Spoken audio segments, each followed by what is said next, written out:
最近辉达执行长黄仁勋来台参加台北国际电脑展，他每到一个地方都引起骚动，甚至连他买过的水果摊都成了网红的打卡地。为什么一家科技公司的执行长会这么的受到大家的关注？今天就让我们一起来聊聊黄仁勋吧。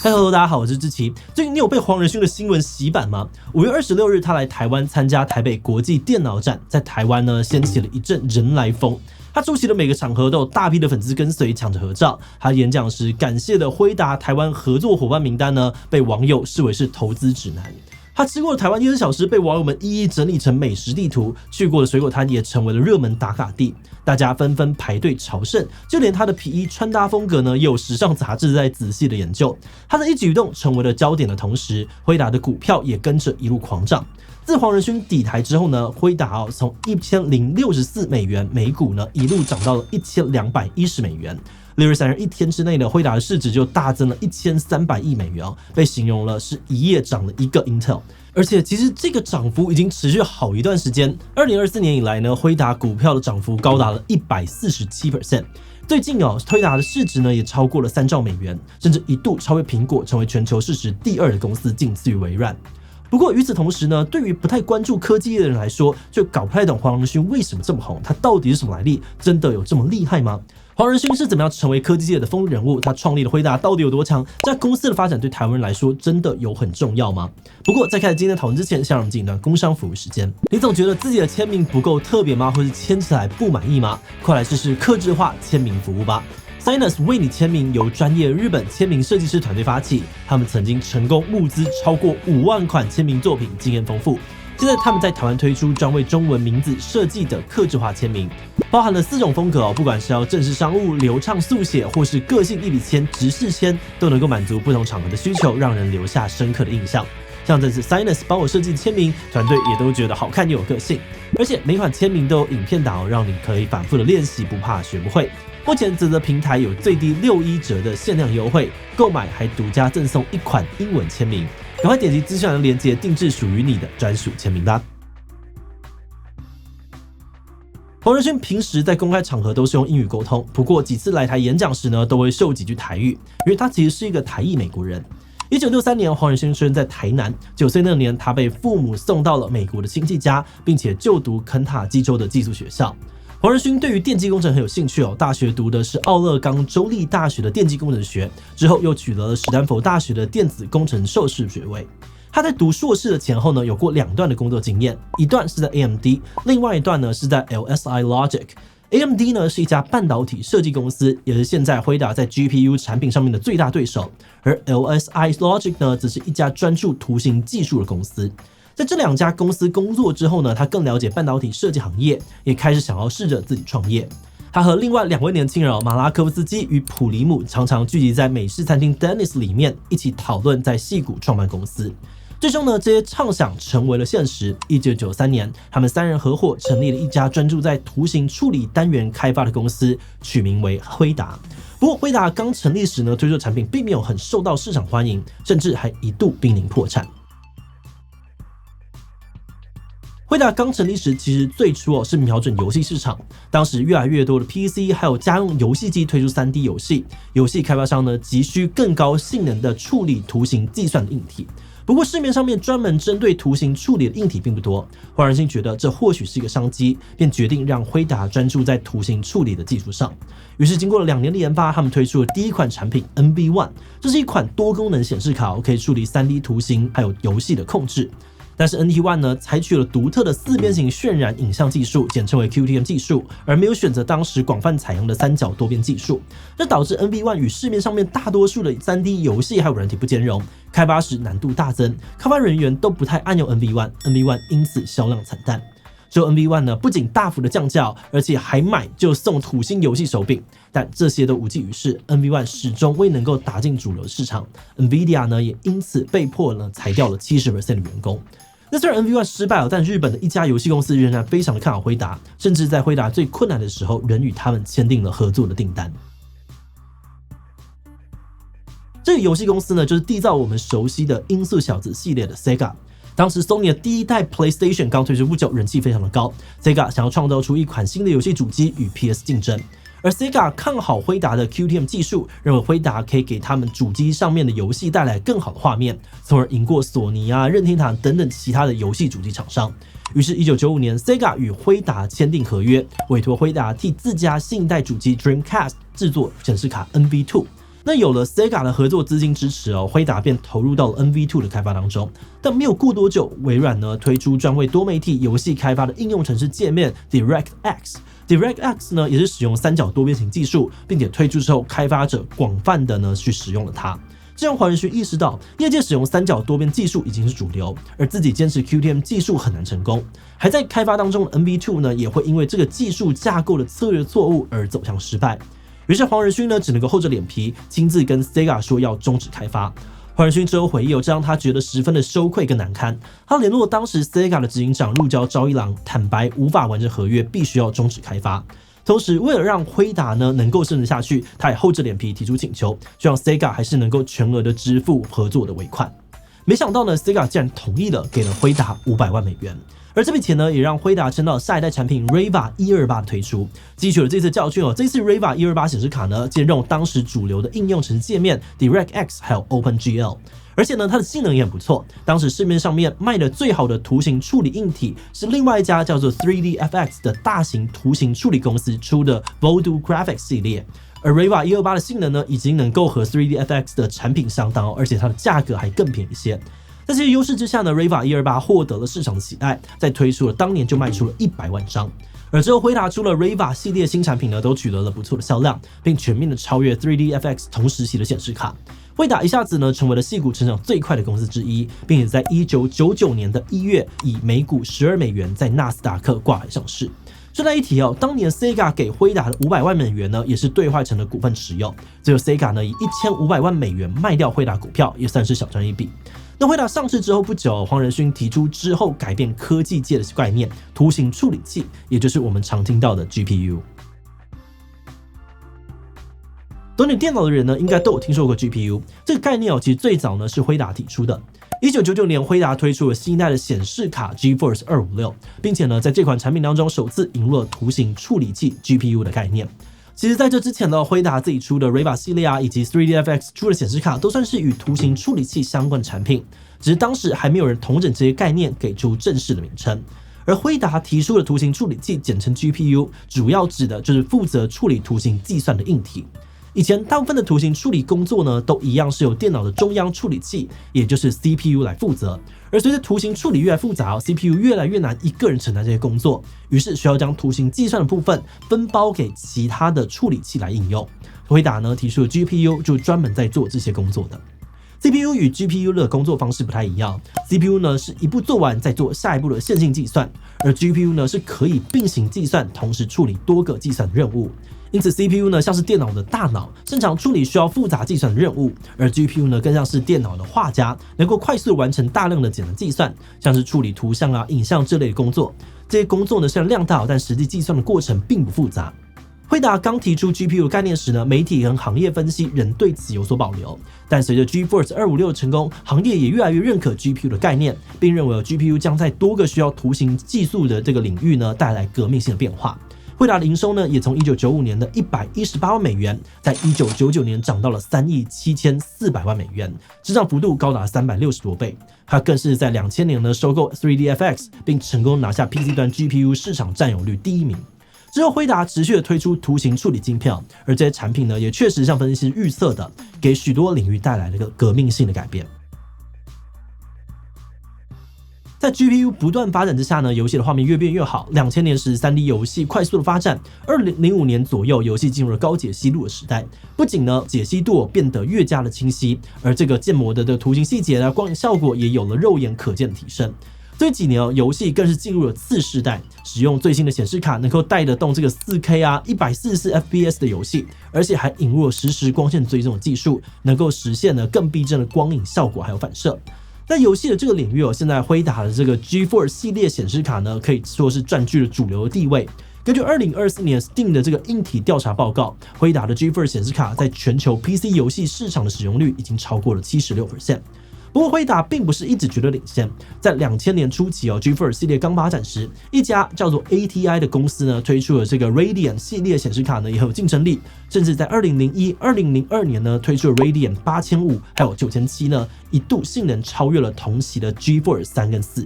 但是2004年 ATI 发布推出的 Radeon X800 系列犯了跟辉达当初类似的错误，没有支持微软开发的辅助 DirectX 的着色器语言，这样这款显示卡呢在同级技术上面落后于辉达的显示卡。之后 ATI 被 AMD 收购 ，AMD 正式进入显示卡市场，这个黄仁勋的老东家呢也变成他最大的竞争对手。不过 AMD 推出的显示卡呢则主打终端市场，而辉达近乎垄断需要高性能的高端显示卡市场。这高性能的辉达显示卡呢，也用在许多与图形相关的领域，像是电影的特效制作VR 开发等等。比如电影《阿凡达》系列在制作时呢，就大量使用了辉达的 GPU 进行渲染，大大的加速了复杂特效还有 3D 场景的制作时间。许多的 VR 设备像是 Oculus Rift 呢，也是用辉达的 GPU 来实现高帧率、低延迟的渲染效果。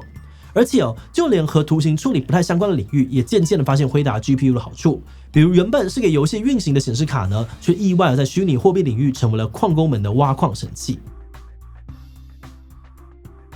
加密货币的挖矿呢，需要透过解决复杂的数学问题来验证和添加交易到区块链。挖矿者呢会获得新生成的加密货币作为奖励。在2009年比特币刚出现时呢，大家一开始都用 CPU 来挖矿，但一个叫做 Laszlo 的软体工程师发现如果改用电脑显示卡里面的这个 GPU 挖矿会更有效率。原本用 CPU 呢，每天大概只能够挖1个区块，但改用 GPU 挖矿之后呢，每小时就可以挖1到2个区块，效率提升了24倍以上。Laszlo 呢还慷慨的将 GPU 的挖矿软体分享给网友 ，GPU 挖矿的方法因此迅速的传开。不过因为当时虚拟货币没有那么受到市场重视，GPU 市场受到的影响也有限。直到2017年，全球开始风靡炒加密货币，比特币的价格呢，1年内从$1000飙升到了$2万，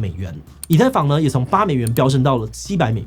在这个炒加密货币的热潮之下呢，大量新的投资者涌入市场，纷纷抢购显示卡来挖矿。而这让辉达的显示卡呢一度大缺货，市场需求量呢达到了供给量的这个20多倍。虽然在2018年时，比特币价格一度从$2万跌回到了$3000，但到2020时，加密货币呢又开始回暖了，并且在2021年11月，比特币的价格突破了$68000，以太币也涨到了历史最高价$4891。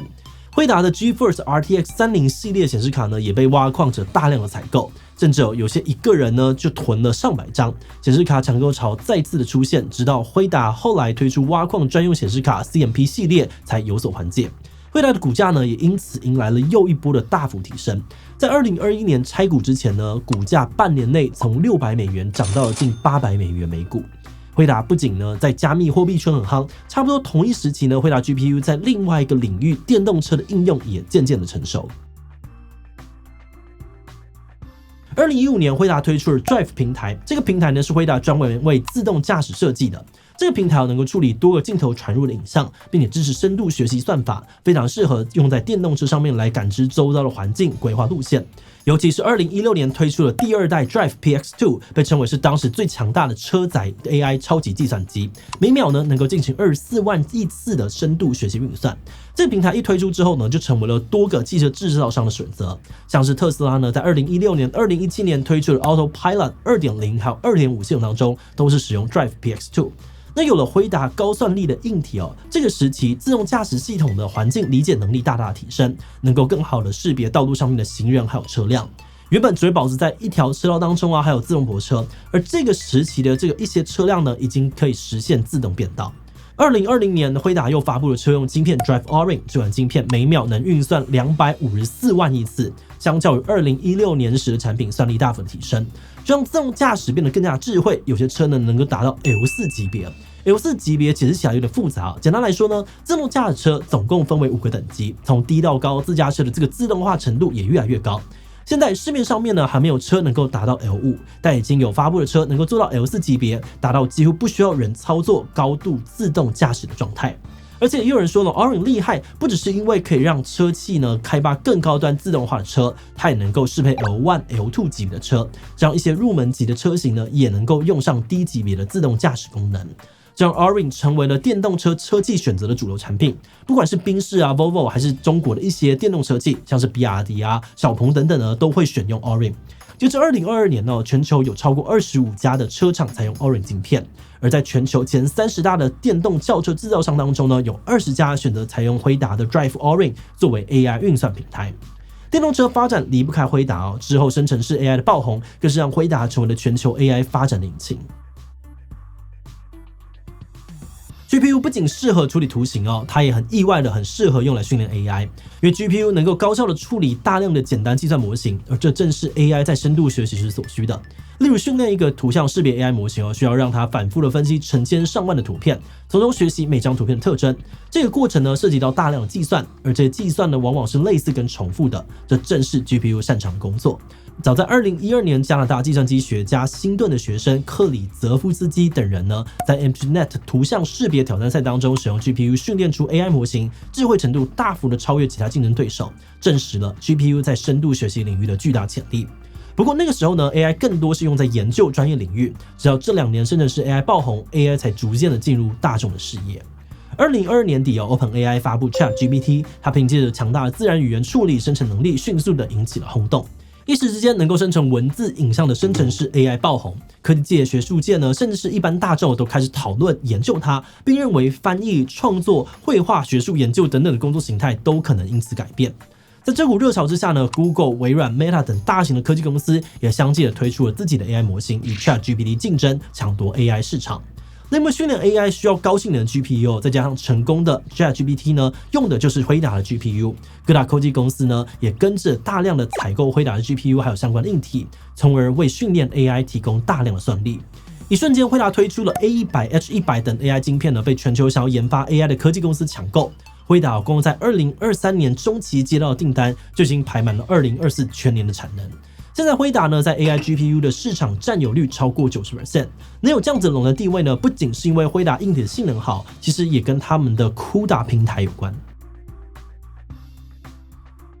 CUDA 最早呢是在2007年推出，它是一款由辉达开发的平行运算平台，还有程式模型。简单来说呢，如果 GPU 是一个引擎，那 CUDA 呢就像是可以让开发者能够使用这个引擎的工具箱。它可以让开发者们编写程式来利用这个 GPU 硬体的计算能力，并且让电脑呢在处理复杂运算时变得更快更有效率。比如我们要处理一张非常大的照片，改善它的品质，我们就可以用 CUDA 将照片分成很多个小部分，让 GPU 同时处理每一个部分，加快处理的速度。不过 CUDA 刚推出时却不怎么被看好，因为大家觉得会用到它的场景很有限。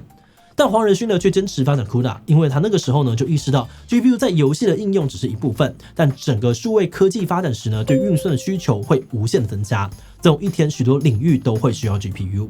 所以辉达一直大力的推进 CUDA 的发展，几乎把旗下所有的 GPU 都搭载 CUDA。这会意味着呢，只要你是用辉达的 GPU， 就很有可能会需要用到 CUDA。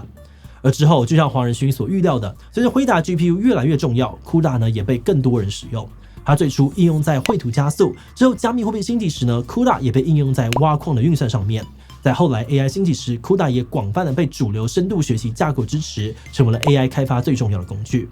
甚至有人说，现在 CUDA 对于 AI 开发可以说是到了依赖的程度。因此反过来说，现在如果要开发 AI 呢，也可能为了要用 CUDA 而去购买辉达的 AI 晶片。这种硬体跟软体绑定的策略呢，让辉达形成了一套 GPU 加速生态，在市场上面无法被轻易的取代。即使 AMD 等公司呢在快速追赶辉达的晶片性能，微软等科技公司也试图自行研发 AI 晶片，但因为缺乏 CUDA 这样子的生态，他们还是得大量的采购辉达的 AI 晶片。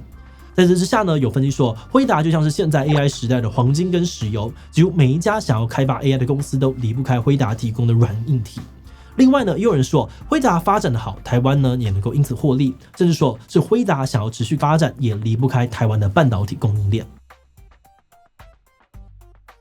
近几年，黄仁勋和台湾的互动越来越多，像是每年都会参加台北国际电脑展，去年也是我要参加台大的毕业典礼发表演讲。不仅多次赞美家乡说台湾的小吃好吃，他也多次在公开场合赞扬台湾的全球科技产业当中的实力，甚至呢之后还打算在台湾开辉达的分公司。有人认为呢，这是因为辉达很需要台湾的半导体产业链。辉达没有自己的晶片制造厂，晶片制程呢需要仰赖台湾的晶圆代工厂，例如台积电，就常年负责生产辉达的 GeForce 还有 Tesla 系列。刚刚提到的 AI 晶片 A100、H100，包含了最新的 H200，也都是台积电制成。